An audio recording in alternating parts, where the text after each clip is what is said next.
Vandana Bhante, Vandana to all the venerables. Bhante, this sutta highlights a very important thing that is missed in modern mindfulness or vipassana practices. Yeah. That is that meditation is an active process, right? That's why we call it bhavana. But in Mm-hmm. modern day mindfulness and vipassana, it's just observe, only watch, Yeah. only note what's happening, right? So it's very passive, right? There's no engagement with the thoughts. You notice a thought, you wait until it goes away. You notice another thought, you wait. So there is no, you're not feeding the unwholesome thoughts, but you're also not feeding the wholesome thoughts, right? So there's Mm. only so much progress you can make. So Ajahn Brahm has a beautiful story about how mindfulness is not enough. He talks about a woman, a very rich woman who's leaving the house, right? And she has her security guard.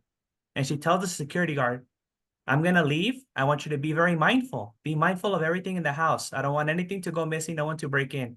So she leaves. She comes back. She notices that everything's missing.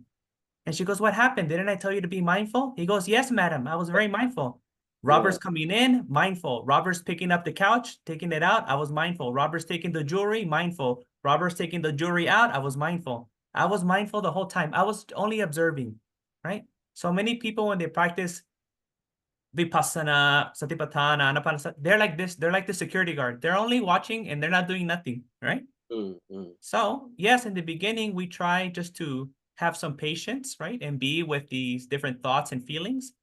But if something becomes distracting, like Bhante Kusala says, you notice that this unwholesome pattern keeps going, right? It's Mm. a thing that keeps arising over and over and over again. And you spend 2, 3, 5 minutes, maybe 20 minutes. Okay, now we need to do something. Watching is not enough.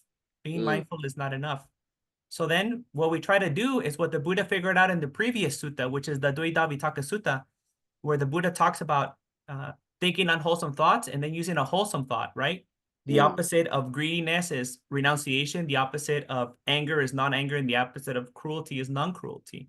So this is the first technique that the Buddha gives us right in the next sutta, the Vitaka Santana Sutta, which is replacing one thought with a wholesome thought, right? So this is part of the meditation. If we're meditating, if we're practicing mindfulness, and we see a pattern of anger and ill will, then we can bring a thought of loving kindness, of metta, right? To counteract that. Also, if we feel fear, the Buddha said we practice metta. That's the primary thing because in the Karaniya Metta Sutta, that meditation was given to the monks to overcome fear, Mm. to practice metta, right? So if you feel fear in your meditation, especially if you're practicing in the forest, and somewhere in a meditation center, you might be scared. So you can practice metta to overcome that. If you feel sensual thoughts, like Bhante Kusala said, then we can think about like asubha, right? Or asuchi, the impurities of the body or the non-beautiful aspects of the body to remind us, right? That also this very attractive woman or man also has urine and feces and blood and pus and all these things. They get very smelly too, right? And all these things. So that will calm down these things. So I think this is one of the most important principles that the Buddha teaches us, that not only should we be mindful, but we also need to be able to be skillful with our thoughts. And here's where the skillfulness comes in, right? We hear this in the Dhammapada, right?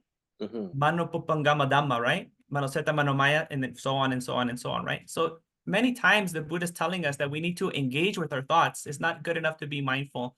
So there's I think there's this old book called As a Man Thinketh. Bhante Puniji used to talk about this book all the time, right? And in Mm-hmm. this book, Alan something or James Allen, something like that, he talks about the importance of thoughts and how our thoughts create patterns and patterns create our behavior and our behavior determines the life that we're going to live, right? And in our destiny. So this is something that is well recognized, right?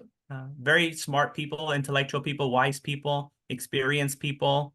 And now even today in modern cognitive psychology, I mean, this is like a cognitive training, isn't it? This is like a form of CBT, where you're kind of like doing a reframing or changing thoughts and working with thoughts. So this is something that is very well understood. And there's a great book called Hardwiring for Happiness Yeah. by Rick Hansen. Mm-hmm. And this tells you how to work with the thoughts, how to remove unwholesome thoughts, and how to cultivate and make the wholesome thoughts sticky. He talks about it, right? We want Mm-hmm. to make the good thoughts stick, so we create new patterns of thinking so we can think in a good way. And that's why we practice loving kindness, right? So we can change the way we think, like reprogram ourselves to get away from cruelty and being jealous and being greedy to being more compassionate, being more kindful, and being more mindful. So all of this to say, Bhante, is that this sutta and the sutta before this and the first verses of the Dhammapada, the 1 and 2 in the Yamakavaga, is telling us there's more to the practice of mindfulness than just sitting there and just observing. We need to do more. Not only be mindful, but be kindful, like Bhante says all the time in your seminars, right? When you give the talks about Kindful Canada. We Yeah. have to be also kindful. So, Bhante, that's all I wanted to add for today. Yeah, thank you.